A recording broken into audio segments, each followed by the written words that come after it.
Israel ha cruzado una línea roja que el mundo árabe no va a dejar pasar por alto. Ha bombardeado la capital de Qatar. Las fuerzas de defensa de Israel han confirmado un ataque quirúrgico contra líderes de Hamás en Doha. El mensaje era claro por parte de Israel: ningún refugio es seguro. Sin embargo, la dimensión geopolítica va mucho más allá. Vamos a intentar analizar el actual escenario, pero sobre todo las reacciones y cuál podría ser el matiz de cada una de ellas. Irán, evidentemente, ha hablado de crimen y amenaza. Qatar lo ha calificado como una flagrante violación del derecho internacional, en línea con la ONU, y los Emiratos avisan de repercusiones extremadamente peligrosas. Como decimos, vamos a intentar analizar el escenario con lo que sabemos en estos momentos con Pablo Sapag, profesor de la Universidad Complutense de Madrid y autor de Siria en Perspectiva. Pablo, ¿qué tal estás? Hola, muy buenas tardes, Marta. Bueno, muchísimas gracias, Pablo, por acompañarnos. Sí que te pediría una primera lectura. Vamos a intentar ordenar la información. Lo primero es un ataque a la capital de Qatar, Doha, la autoría reclamada por Israel. Hay dudas sobre el conocimiento de Estados Unidos. Hay medios israelíes que confirman que Donald Trump estaba al corriente, que dio luz verde, algo que sería bastante llamativo teniendo en cuenta las relaciones de Estados Unidos con Qatar. Pero ahora mismo, ¿qué dimensión se nos abre en la guerra de Israel y Hamás? Bueno, la verdad que para quien realmente conoce bien la región y sigue lo que de verdad pasa en la región, esto no es nuevo. En este programa, Marta, lo hemos dicho aquí muchas veces, cuando se decía que Hamás dependía de lo que se decidiera en Irán y en otros lugares que fueron bombardeados continua y masivamente por Israel, aquí siempre dijimos que la base principal del movimiento de la resistencia islámica Hamás está en Doha. Hay que recordar aquí cómo en 2011, cuando empezó la crisis siria, el líder político y militar de Hamás, Khaled Meshal, que había sido acogido en Damasco después de que le intentaran matar en Jordania, trasladó la sede operativa total a Doha y apoyó incluso el cambio de régimen que se produjo en Siria a lo largo de los años para culminar en finales de 2024. Por lo tanto, no debe sorprender absolutamente a nadie. Respecto a la segunda cuestión de si hay conocimiento o no, evidentemente hay conocimiento, porque hay que entender que Qatar no es un estado al uso, ¿no? Qatar básicamente es una creación del Reino Unido a principios de los años 70, precisamente con la intención de aprovechar ese territorio rico en petróleo, en gas y regido por una autocracia en la cual hay muy pocos habitantes que realmente son cataríes, la mayoría son gente de otros países que trabaja allí, se convirtiera claramente en una base operativa para los servicios de inteligencia occidentales para el control de la región. Qatar ha sido uno de los países más implicados en el derrocamiento del antiguo Estado sirio, que, como hemos dicho también en este programa, Marta, supone un cataclismo total en la región en favor precisamente de Israel. Y cuando decimos en favor de Israel, estamos diciendo sin ningún género de dudas en favor de los intereses occidentales en esa región de Asia Occidental. Por lo tanto, bueno, sorpresa poco, y esto se da en el marco de una operación que le está saliendo muy bien tanto a Israel como sus aliados, y seguramente no tienen ningún interés en que se produzca un alto el fuego que pueda detener o ralentizar el proceso de evacuación de la ciudad de Gaza e incluso el trasvase de población, como está ya determinado desde hace mucho tiempo en este marco de reconfiguración total de la región y no solamente de los llamados territorios palestinos. ¿Qué puede ocurrir ahora con las relaciones entre Qatar y Estados Unidos? Antes mencionábamos, sabemos que la guerra de Israel y Hamás no está contenida en la franja de Gaza, y en los últimos meses, en el último año, hemos visto que Israel había cruzado ya fronteras con Irán, Líbano, incluso Siria. Claro, hasta qué punto ahora mismo Qatar abriría una nueva dimensión, pero ya no tanto por las relaciones Israel-Qatar, sino por las relaciones Qatar-Estados Unidos. No va a haber ningún tipo de problema con eso, Marta, por lo que estamos diciendo. Qatar responde a los intereses occidentales en su configuración, en su creación y en su política. No es un país que geográficamente pertenezca a la Siria natural. Y cuando hablamos de la cuestión palestina, hablamos de la Siria natural. Esto tiene que ver con el territorio de la República Árabe Siria, de Líbano, Jordania y obviamente los territorios palestinos. Por lo tanto, no va a haber ningún tipo de extensión ni de problema mayor. Puede haber alguna modificación temporal o cosmética de un plan que hay claramente para reconfigurar la región. Eso no se va a detener, pero sí podría haber una mínima ralentización, cuestión de días, no más, de ese plan de evacuación de la ciudad de Gaza, que para los intereses tanto de Israel como de Estados Unidos y de sus aliados occidentales pues es muy importante, porque justamente de eso se trata. Esto no es una operación que tenga que ver solo con lo ocurrido a partir del 7 de octubre del 2023 en adelante, ni solo con lo que está pasando ahora.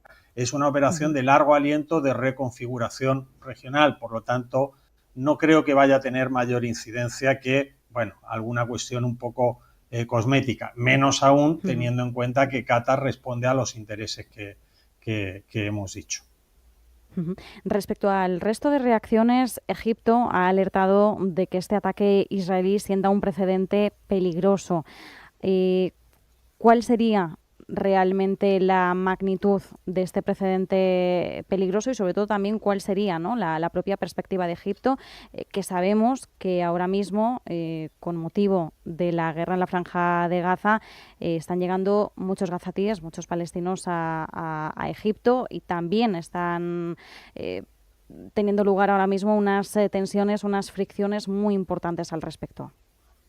La posición de Egipto sí que es muy relevante porque no solamente por lo que tú muy bien señalas, Marta, uno de los territorios a los cuales Israel y sus socios plantean evacuar, si no a toda una parte de la población palestina de Gaza, es precisamente a Egipto.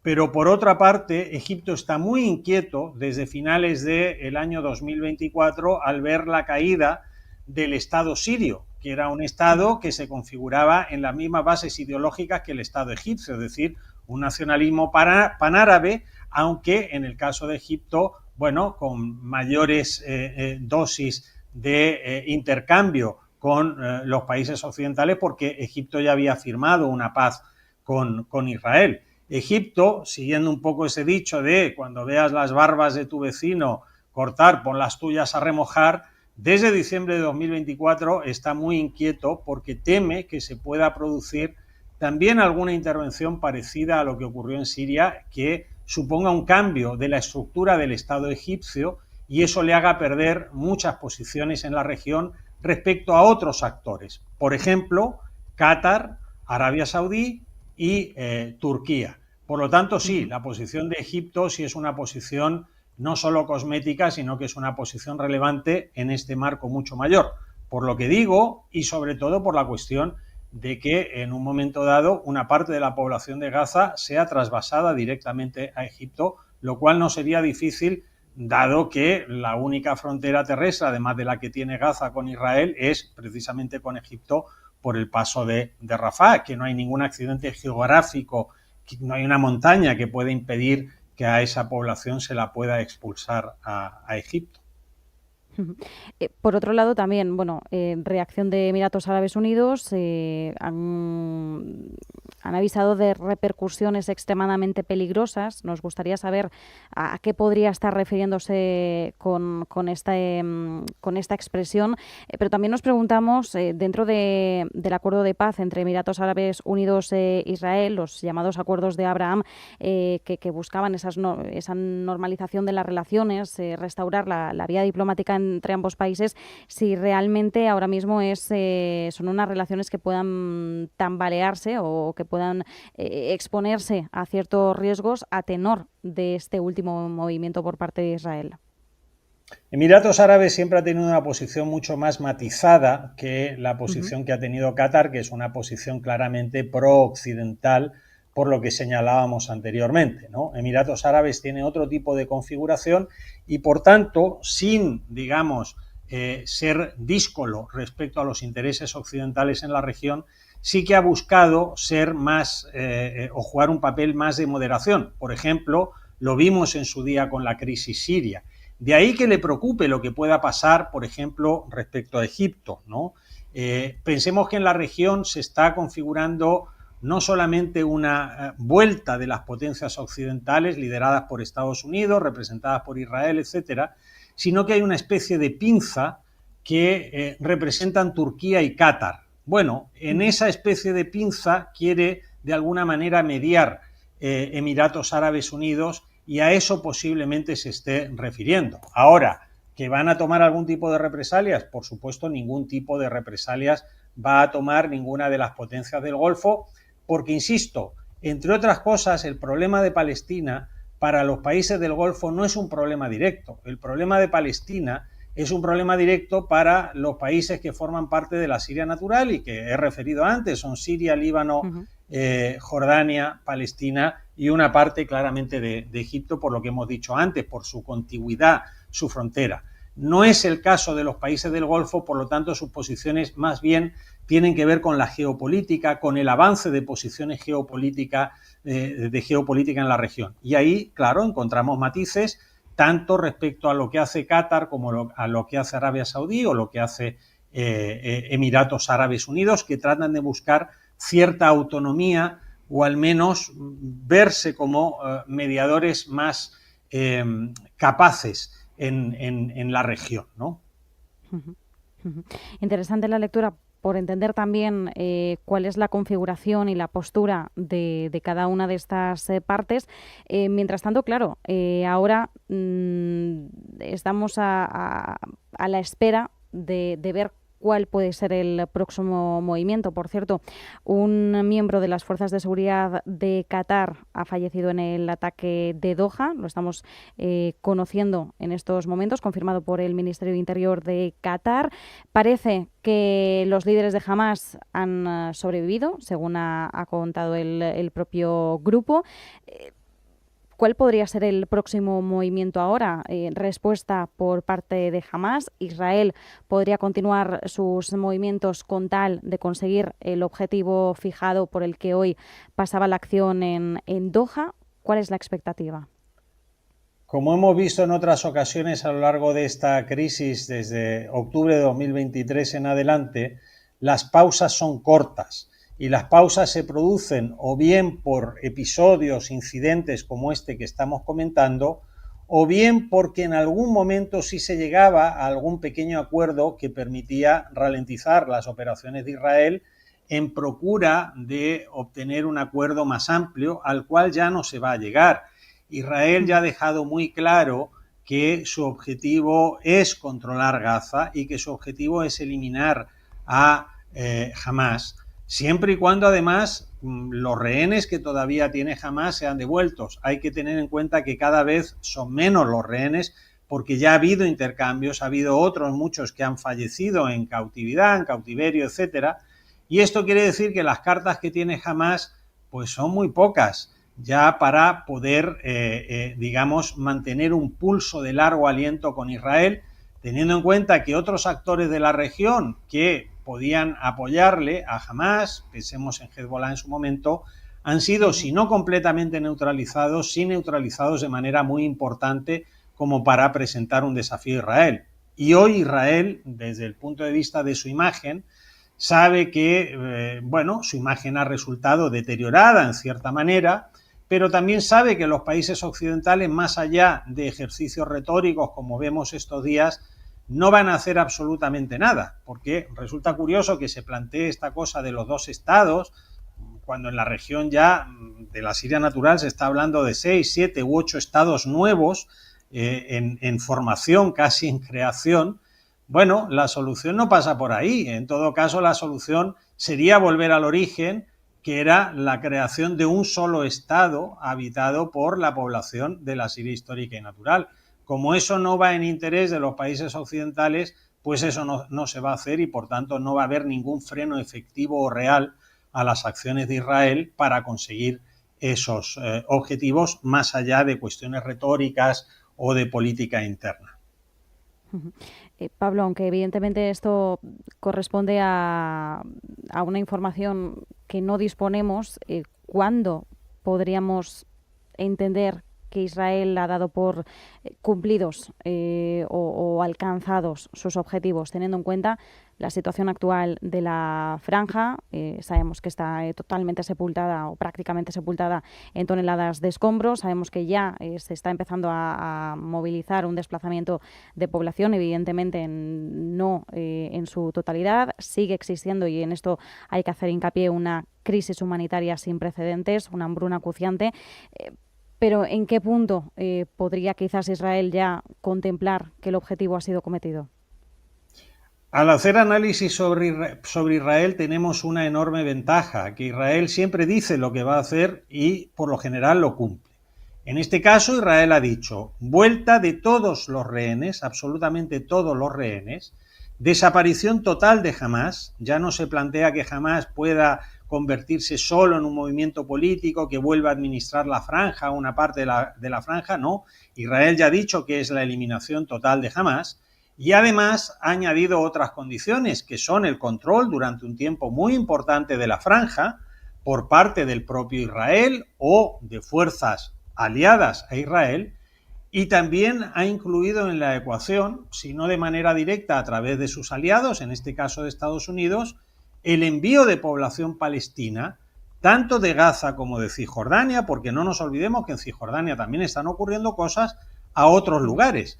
Es decir, la lista que plantea Israel es muy clara e Israel ya a estas alturas no se va a detener ante otro tipo de cuestiones, porque sabe que la contraparte está muy debilitada en términos militares, tiene pocas cartas que jugar y sabe que la presión de la opinión pública internacional en algunos países no deja de ser un mero juego retórico. El problema para Israel sería cuando determinados estados, en lugar de reconocer un Estado palestino sin capacidad de ejercer soberanía de ningún tipo, dieran marcha atrás y dijeran desconocemos al Estado de Israel. Eso sería un problema, pero hasta la fecha, a pesar de todo lo que ha ocurrido en estos 2 años, pues no hemos visto que ningún Estado haya hecho eso, más allá pues de declaraciones retóricas o cuestiones que no tienen ningún impacto desde el punto de vista del margen de maniobra o capacidad que tiene el Estado de Israel. Por lo tanto, creo que esas premisas que se plantea el primer ministro Benjamín Netanyahu son precisamente las que Israel quiere ver cumplidas y seguramente antes o después las verá cumplidas. Tenemos, por tanto, Pablo, también que la postura estadounidense, o si hay algún tipo de reacción por parte de Donald Trump, irá en línea con esos objetivos israelíes. Así es, porque además tenemos ya varios meses, es decir, esta segunda administración del presidente Donald Trump, que empezó en enero, pues ya tiene 9 meses largos prácticamente de gestión y ya hemos visto cómo funciona, ¿no? Tanto en este tema de Gaza como en el tema de Ucrania o incluso en alguna otra crisis menor que se ha producido en otro lugar del mundo. Bueno, la administración Trump es bastante efectista, es decir, puede decir un día se paralizan las operaciones militares o vamos a firmar un acuerdo, etcétera, etcétera, pero al final se mantiene, digamos, en lo que es su línea estratégica. Y la línea estratégica es, por una parte, y no es nuevo, no es parte de la administración Trump, la defensa irrestricta del Estado de Israel, porque la permanencia del Estado de Israel en la región es tremendamente útil para los intereses occidentales en la región y hoy más que nunca. Es decir, Estados Unidos está volviendo a esa región de Oriente Próximo y Medio precisamente porque ha perdido posiciones, por ejemplo, en el extremo oriente asiático o lo que estamos viendo en Centro Europa, etcétera. No va a haber un cambio de política de los Estados Unidos respecto a cómo maneja esta cuestión, más allá de alguna cosa puntual, que pueda conseguir una tregua de 2 o 3 días, el envío de una ayuda humanitaria, el que el dinero que se les está ofreciendo a algunos palestinos para irse, pues aumente, que en lugar de ser $5.000 para una familia, pues elevarlo a 8.000, etcétera, pero eso no va a cambiar estratégicamente nada, serían en todo caso modificaciones tácticas. Y eso lo sabe bien el gobierno de Israel y en consecuencia actúa. Pues nos quedamos con esa lectura, con este análisis. Como siempre, Pablo Sapag, profesor de la Universidad Complutense de Madrid, autor de Siria en Perspectiva. Muchísimas gracias. Muchas gracias a vosotros, Marta. Un placer.